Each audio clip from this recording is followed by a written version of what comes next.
একদিকে অর্ধেকের বেশি ফসল তলিয়ে গেছে বানের পানিতে, সেই সঙ্গে শ্রমিক সংকট সহ এখন নানামুখী দুর্ভোগে হাওড়ের লাখ লাখ কৃষক।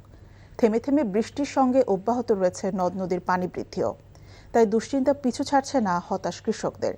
পানিতে মেশিন দিয়েও ফসল কাটা যাচ্ছে না, ঠিকমতো ফসল শুকাতে না পারায় উদ্বেগও আছে।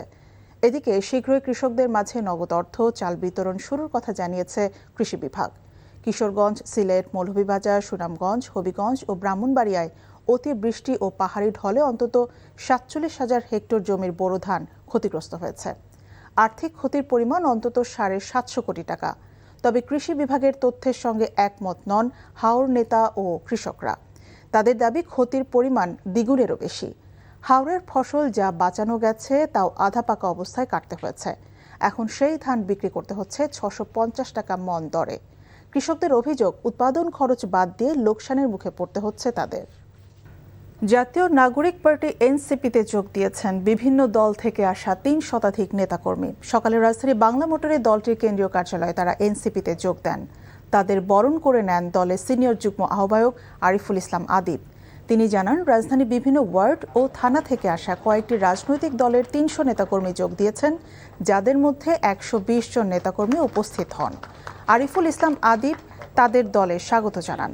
তিনি দাবি করেন, দেশের চলমান রাজনৈতিক বাস্তবতার কারণে বিভিন্ন দলের তৃণমূলের নেতাকর্মীরা এনসিপিতে যোগ দেওয়ার আগ্রহ দেখাচ্ছেন, যা এনসিপিকে শক্তিশালী করবে। হামে আক্রান্ত হয়ে মৃত্যুর মিছিল দীর্ঘ হচ্ছে। গত ২৪ ঘন্টায় মৃত্যু হয়েছে ১২ শিশুর। কোনোভাবেই ঠেকানো যাচ্ছে না সংক্রমণ। নতুন আতঙ্কের নাম নিউমোনিয়া ও ডায়রিয়া। টিকা কার্যক্রম শুরু হলেও এর প্রভাব পড়েনি এখনো। চিকিৎসকরা বলছেন, ৩ সপ্তাহের মধ্যে সংক্রমণ কমার সম্ভাবনা আছে। চারিদিকে অসহ্য যন্ত্রণা নিয়ে সময় পার করছে ছোট্ট শিশুরা। ভোগান্তি আর দুশ্চিন্তায় গ্রাস করছে অভিভাবকদের।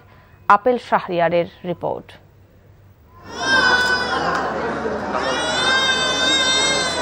নুরুদ্দিন ৬ মাস বয়সী ছোট্ট এই শিশুটির শরীরে বাসা বেঁধেছে হামের ভাইরাস। মা আলেয়া বেগমের দুশ্চিন্তার অন্ত নেই। গত মঙ্গলবার বরিশাল থেকে এনে নুরুদ্দিনকে ভর্তি করান রাজধানীর মহাখালী হাসপাতালে। বাচ্চার জ্বর ঠান্ডা ছিল, পরে ৪-৫ দিন পরে দেখি যে শরীরে জ্বর কমতেছে না, শরীরে এগুলো গুড়া গুড়া উঠছে। পরে হাসপাতালে গিয়েছি, বলতেছে যে আপনার বাচ্চার হামের লক্ষণ, আপনার ঢাকা যাইতে হইবে। নুরুদ্দিনের মতো ৪০০রও বেশি শিশু হাম ও হামের উপসর্গ নিয়ে চিকিৎসা নিচ্ছে এ হাসপাতালে। প্রতিদিন রোগী ভর্তির পাশাপাশি সুস্থ হয়ে বাড়িও ফিরছেন অনেকে। পিজি হসপিটালে বাচ্চাকে নিয়ে গেছিলাম, তারপর ওইখানে ছিট পাইনি। 2 দিন ঘুরছি, ওইখানেও ছিট পাইনি। তো এখানে আসার পরে মাশাআল্লাহ সাথে সাথে ছিট পেয়েছি, ভর্তি হয়েছি। এখন আগের থেকে বাচ্চা এখন আলহামদুলিল্লাহ অনেক ভালো আছে। 2 হাসপাতালে ঘুরিয়ে দিয়েছে, এখানে আসছি পরে ভর্তি নিয়েছে 4 দিন। আজকে আমরা চলে যাব, এখন সুস্থ। আইসিইউতে জীবন মৃত্যু সন্ধিক্ষণে ভর্তি ৪৭ শিশুর অভিভাবকরা চরম আতঙ্কে দিন পার করছেন। সুস্থ হয়ে কোলে ফিরবে সন্তান, সেই প্রার্থনা তাদের। ডাক্তাররাও সাধ্যের সবটুকু করছেন। বাচ্চার যদি দেখেন হামের সাথে বমি হচ্ছে, পাতলা পায়খানা হচ্ছে এবং কাশি অনেক বেশি, বাচ্চা বুকের দুধ টেনে খেতে পারছে না, নিস্তেজ হয়ে যাচ্ছে, অথবা খুব ছোট বাচ্চার ক্ষেত্রে বুকের খাঁচাটা ভিতরের দিকে চলে যাচ্ছে, শ্বাসের গতি অনেক বেশি হয়ে যাচ্ছে, তাহলে সাথে সাথে হাসপাতালে নিয়ে যাবেন।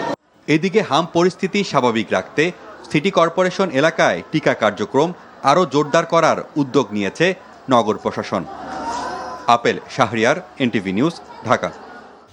ছোটখাটো ইস্যু নিয়ে অনেকে দেশে আবারও গোলযোগ সৃষ্টি করতে চাইছে উল্লেখ করে বিএনপি মহাসচিব মির্জা ফখরুল ইসলাম আলমগীর বলেছেন, লড়াইয়ের মাধ্যমে যে পরিবর্তন আনা হয়েছে সেটিকে ভিন্ন খাতে নিতে চাইছে।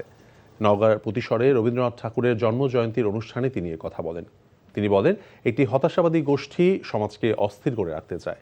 হাসান মাহমুদের রিপোর্ট।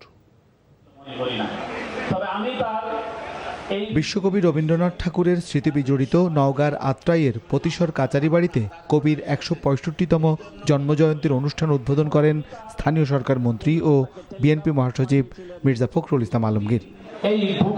এ সময় কবি রবীন্দ্রনাথ ঠাকুরের স্মৃতিচারণ করে মির্জা ফখরুল বলেন, একটি গোষ্ঠী দেশে আবারও নানা ইস্যুকে সামনে নিয়ে এসে বিশৃঙ্খলা সৃষ্টি করতে চাইছে। আজকে অনেকে চেষ্টা করছে এই পরিবর্তনটাকে ভিন্ন খাতে প্রবাহিত করতে। অনেকে চেষ্টা করছে যে আবার দেশে কিছু কোনো ছোটোখাটো ইস্যু নিয়ে বা অন্য কোনো ইস্যু নিয়ে একটা আপনার কিছুটা বলা যেতে পারে গোলযোগ সৃষ্টি করতে। আমরা কেউ চাই না দেশে আর গোলযোগ হোক। মহান মুক্তিযুদ্ধ এই দেশের মূল ভিত্তি উল্লেখ করে মির্জা ফখরুল বলেন, বারবার লড়াই সংগ্রামের মধ্য দিয়ে মানুষ গণতন্ত্রকে ফিরিয়ে এনেছে, যা রক্ষা করতে হবে। একটা হতাশাবাদী গোষ্ঠী আছে, তারা সারাক্ষণ হতাশ হয়ে যায় এবং তারা বিভিন্নভাবে এই সমাজকে আবার আপনার অস্থির করে রাখতে চায়। আমি কোনো নির্দিষ্ট দল ব্যক্তির কথা বলতে চাই না। আমাদের যে পরিচয় যে আমরা বাংলাদেশি, এই কথাটা আমাদের সবার আগে মনে রাখতে হবে। এদিকে রাজধানীর কৃষিবিদ ইনস্টিটিউশনে ছাত্রদল, যুবদল ও স্বেচ্ছাসেবক দলের মহানগর ও জেলা সভাপতি, সাধারণ সম্পাদকদের সম্মেলনের প্রস্তুতি পরিদর্শন শেষে প্রধানমন্ত্রীর রাজনৈতিক উপদেষ্টা রিজভী আহমেদ বলেন, সরকারকে বিপদে ফেলতে উদ্দেশ্যমূলকভাবে সমালোচনা করা পরিকল্পিত ষড়যন্ত্র। যদি আমি উদ্দেশ্যমূলকভাবে সরকারকে বিপদে ফেলার জন্য আমি বিভিন্ন কর্মসূচি নিব, সেইটা যদি হয় তাহলে সেটা হবে ষড়যন্ত্রের অংশ। আমি বিশ্বাস করি যে বিরোধী দল ওই পথে হাঁটবে না। শনিবার যুবদল, ছাত্রদল ও স্বেচ্ছাসেবক দলের জেলা ও মহানগর পর্যায়ের শীর্ষ নেতাদের এই মতবিনিময়ের উদ্বোধন করবেন প্রধানমন্ত্রী Tarique Rahman. Hasan Mahmud, NTV news, Dhaka. Jatiya Nagarik party এনসিপির মুখ্য সমন্বয়ক নাসির উদ্দিন পাটোয়ারি বলেছেন, ভারতের পশ্চিমবঙ্গে নির্বাচনে বিজেপি জয়ী হয়েছে, এটা মুসলমানদের জন্য হুমকি। নারায়ণগঞ্জের মাজদাইরে সিটি কবরস্থান জামে মসজিদে জুমার নামাজের খুতবা শুরুর আগে বক্তব্য রাখতে গিয়ে তিনি কথা বলেন। তিনি আরও বলেন, সমাজ পরিবর্তনে মসজিদ ভিত্তিক সামাজিক ব্যবস্থা গড়ে তুলতে হবে। মসজিদের সঙ্গে স্কুল, হাসপাতাল এবং সমাজ কল্যাণমূলক কার্যক্রম যুক্ত করা গেলে অসহায় মানুষ সহজে শিক্ষা, চিকিৎসা এবং সহযোগিতা পাবে। বিশেষ করে এতিম, অসহায় নারী এবং দরিদ্র পরিবারের পাশে মসজিদ কমিটিকে এগিয়ে আসার আহ্বান জানান তিনি।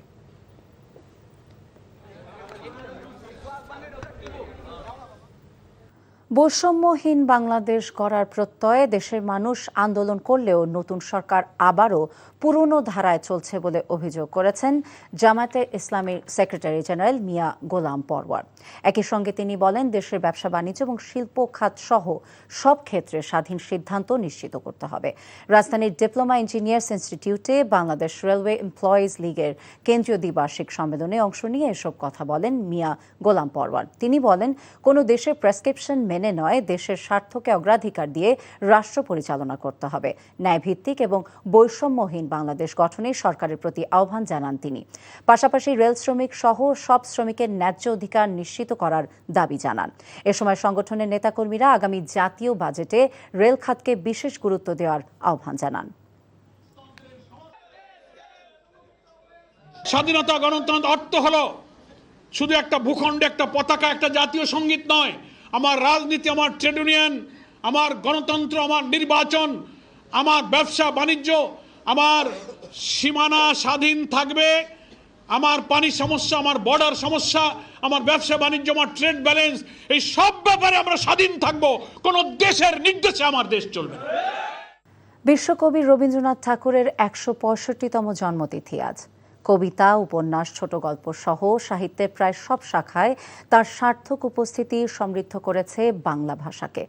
মানচিত্র আলাদা হলেও বাংলাদেশ ও ভারতে সমানভাবে রবীন্দ্রনাথ ঠাঁই করে নিয়েছেন সাহিত্য ও সংস্কৃতির নানা অনুষঙ্গে। কিন্তু কি এমন শক্তি তার লেখনীতে আছে যা আজও তাকে প্রাসঙ্গিক করে রেখেছে? জয়ন্তীতে সেই প্রশ্নের উত্তর খুঁজেছেন HM মেহেদী হাসান। মনে রেখো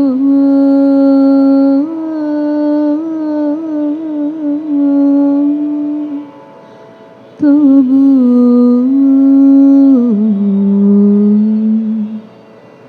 মনে রেখো যদি দূরে যায় চলে। মনে রাখার আকুতি কিংবা বেঁচে থাকার সুতীব্র চাওয়া উঠে এসেছে রবীন্দ্রনাথের গানে ও কবিতায়।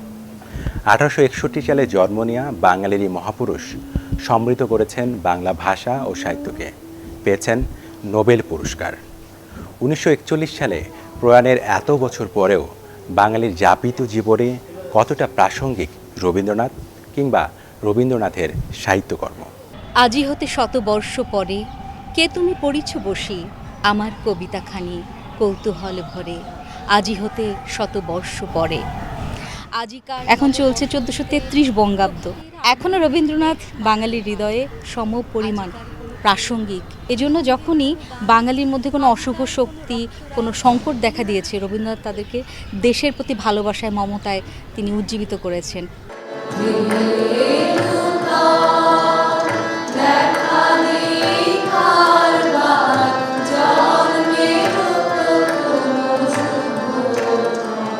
ইয়াংদের মধ্যে কিন্তু রবীন্দ্রনাথকে নেবার প্রবণতা রয়েছে, তারা ভালোবাসে। কারণ রবীন্দ্রনাথের মতো করে যে ওয়েস্টার্ন, ইস্টার্ন সুর এবং লোকসুর, বাউল এবং প্রাদেশিক সুরের সংমিশ্রণ, এই বিদেশি সুরের প্রচলন থেকে শুরু করে সব সুরের সমন্বয় যে গানের রয়েছে, সেটা ইয়াং জেনারেশন ভালোবাসবে। আমাদের চর্চা কোনো পিছিয়ে নেই, কিন্তু আমরা অনেক চর্চা করছি। তবে আমাদের শোনার জায়গা, চর্চা করবার ক্ষেত্রগুলো বা এই প্রজন্মের কাছে রবীন্দ্রনাথকে তুলে দেবার যে প্রয়াসগুলো, সেখানটাতে আমরা তো খামতে রয়েছে।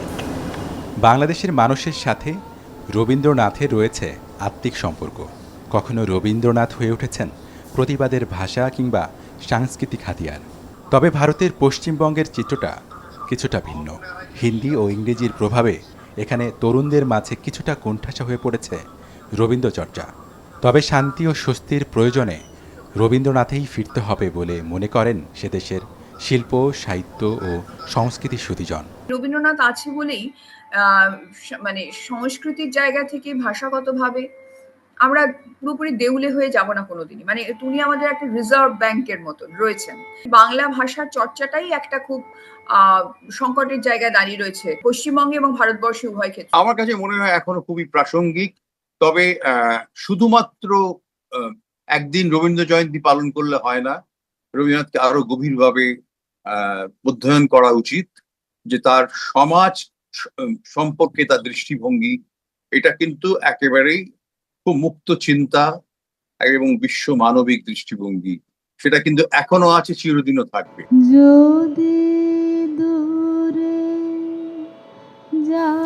বাংলা সাহিত্যে রবীন্দ্রনাথের প্রভাব এখনো বেশ প্রবল। তর্ক বিতর্কের জাল ছিন্ন করে বাঙালির কাছে রবীন্দ্রনাথ কতদিন আরাধ্য হয়ে থাকবেন, সেই প্রশ্নটা না হয় তোলা থাক ভবিষ্যতের কাছে। এইচ.এম. মেহেদী হাসান, এনটিভি নিউজ, ঢাকা। দুদিনের সফরে ঢাকায় রয়েছেন পাকিস্তানের স্বরাষ্ট্রমন্ত্রী সৈয়দ মহসিন রাজা নাকভি। সফরের প্রথম দিনে বাংলাদেশ এবং পাকিস্তান সরকারের মধ্যে একটি সমঝোতা স্মারক স্বাক্ষরিত হয়েছে। মাদকদ্রব্য এবং সাইকোট্রপিক উপাদানের অবৈধ পাচার এবং অপব্যবহার রোধে এই স্মারক স্বাক্ষরিত হয়। শুক্রবার রাজধানীর একটি হোটেলে স্বরাষ্ট্রমন্ত্রী সালাউদ্দিন আহমদ এবং পাকিস্তানের স্বরাষ্ট্রমন্ত্রী সৈয়দ মহসিন রাজা নাকভি নিজ নিজ দেশের পক্ষে স্বাক্ষর করেন। এর আওতায় উভয় দেশ মাদক পাচার এবং মাদক সংক্রান্ত অর্থ পাচার রোধে একে অপরকে প্রয়োজনীয় তথ্য আদান প্রদান এবং কারিগরের সহায়তা প্রদান করবে। এ সময় স্বরাষ্ট্রমন্ত্রী সালাউদ্দিন আহমদের সাথে পৃথক সৌজন্য সাক্ষাৎ করেন সৈয়দ মহসিন রাজা নাকভি।